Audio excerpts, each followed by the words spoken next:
You know what time it is. Disclaimer, I am not an attorney, nor do I offer or give legal advice. So please understand that all information that we talk about in any of my webinars are strictly information and educational purposes. And most of it is just personal experiences with things anyway. So please understand this is not legal advice.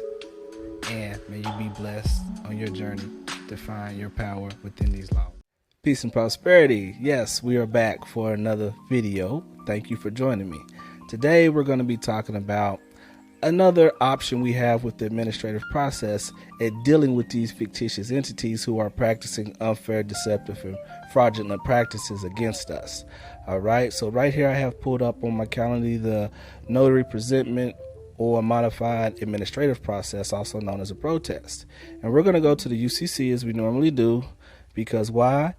The UCC governs commerce. Things that are happening in commerce are governed by these laws, codes, statutes, whatever you want to refer to them. And right here in Article 3, since most of our transactions we deal with in commerce are negotiable instruments, this is the section we go to. And we're going to scroll down a little bit, and we're going to keep scrolling and scrolling. Right here to Part 5, we have dishonor. See, most situations dealing with the court, the judge is going to rule against those that are in dishonor.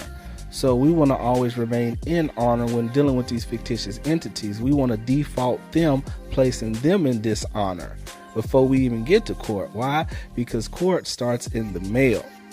For an issue to be discussed, an issue must be discussed, right?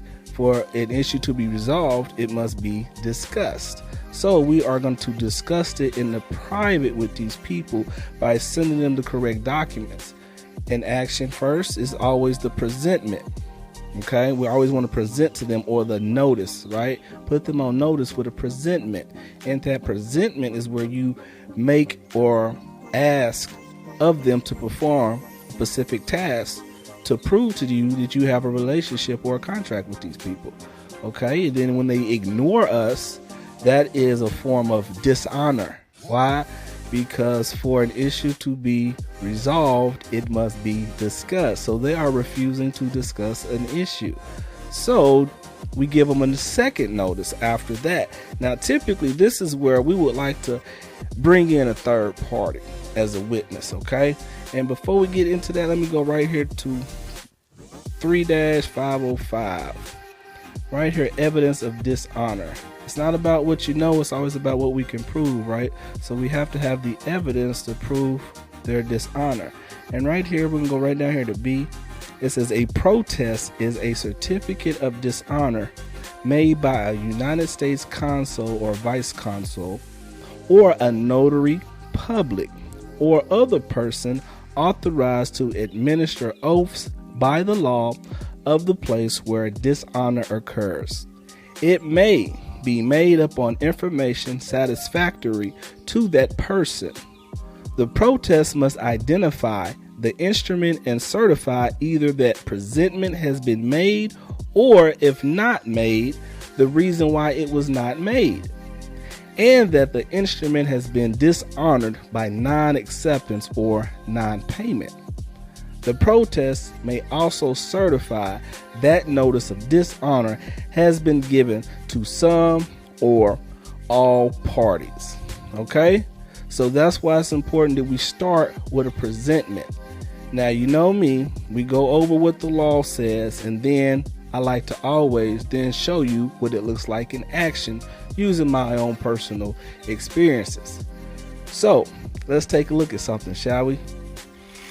We're just gonna go here. We're gonna type in Notary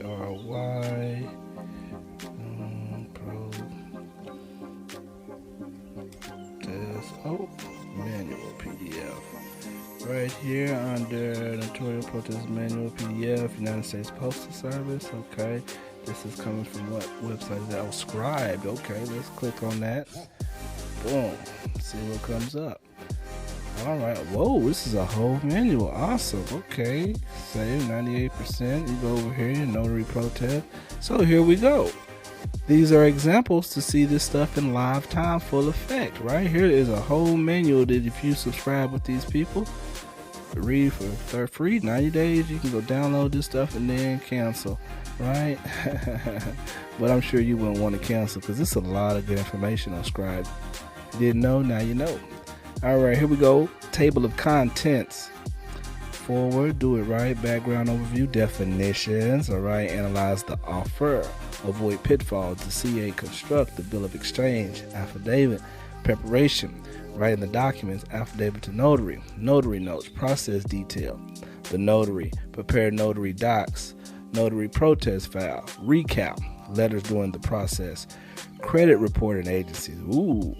After the protest. The law. Additional law. General education. All right. So this seems like a very nice piece of information.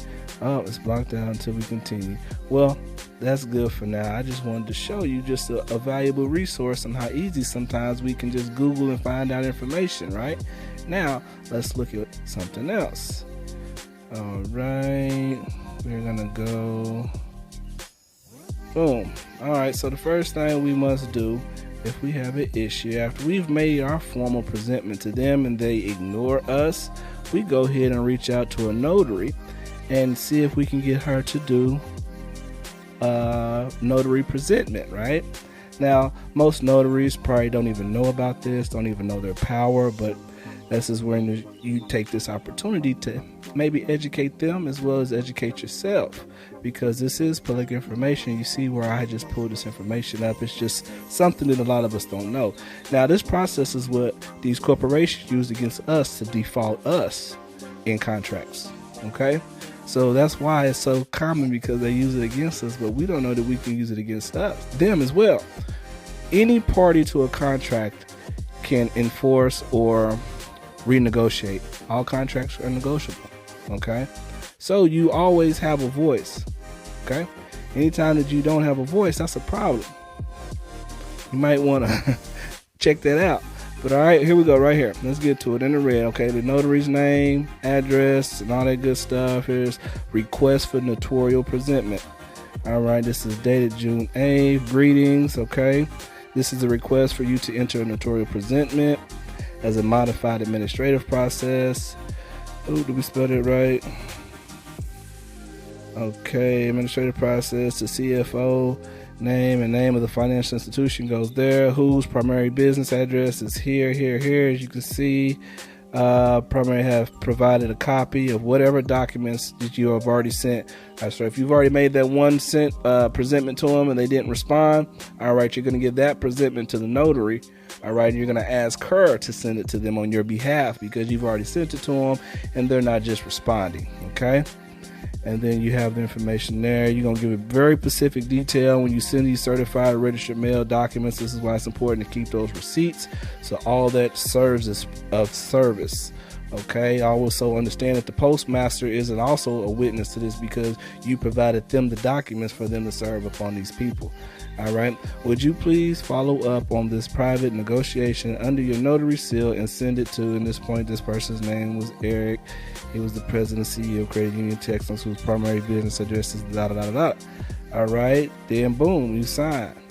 All right, now this is what you're giving to the notary. All right, this is going to be the documentation, or with your signature, this could be considered the affidavit that you're testing and sending to the notary that you've already tried to communicate with this person and they have not responded to you. So would you see if you can send it to them and they respond to you, and then we'll go from there. All right, now let's look at the next one.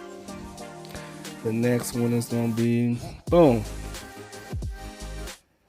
When she sends the letter to them, it's going to be titled pretty much notice of breach. Some may even put notice of default. All right. Dear respondent, you see all their information goes there. I have received a request by affidavit for a protest pursuant to Texas Business and Commerce Code. Notice I put the Texas Code of Regulation, even though we're talking about the UCC. This also is reflected from the UCC into the state statutes. So if you are not in Texas, you must find your state statute that reflects the UCC and make sure you add that in your letter. All right, this is from first, middle, last name, who informed me that you, this is the corporation, has dishonored his private presentment consisting of a statement of account. Remember my other video about statement of account? right? When they didn't respond to you in those 14 days. So this is how you follow up and go ahead and enforce them, go ahead and get them in default pretty quickly.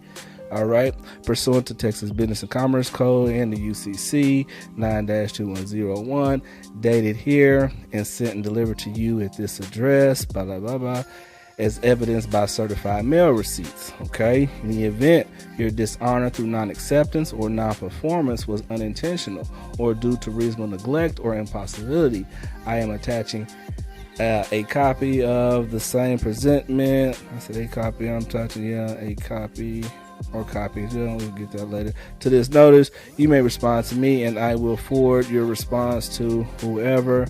Your response is expected no later than 10 days from the postmark of this notice of breach. Sincerely, your attention, then the notary signs here. Understand, the notary is sending this to them, okay?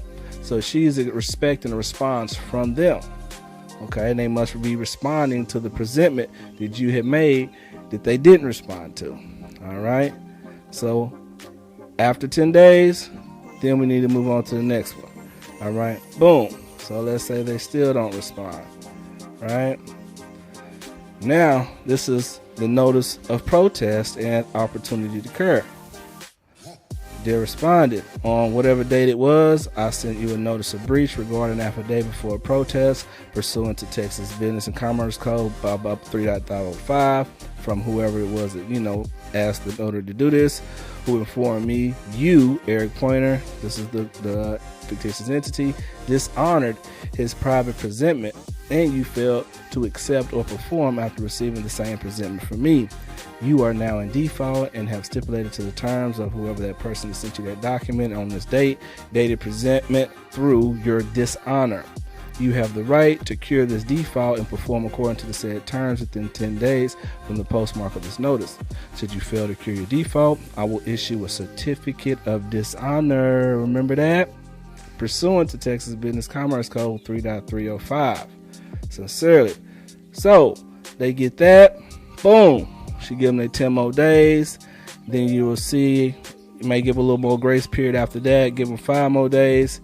Then boom, she's going to issue out, or he, whoever your notary is, they're going to issue out something like this. A certificate of dishonor. Boom. I, the notary name, go here, am the notary to whom all communication is to be mailed regarding the notice of breach and presentment pursuant to Texas Business Commerce Code, Uniform Commercial Code, ...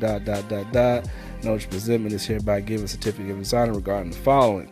On this date, I sent this notice of dishonor to this person, authorized representative, petitioner, to this presentment to respondent of this fictitious entity herein, respondent located at this address, who was given 10 days to respond.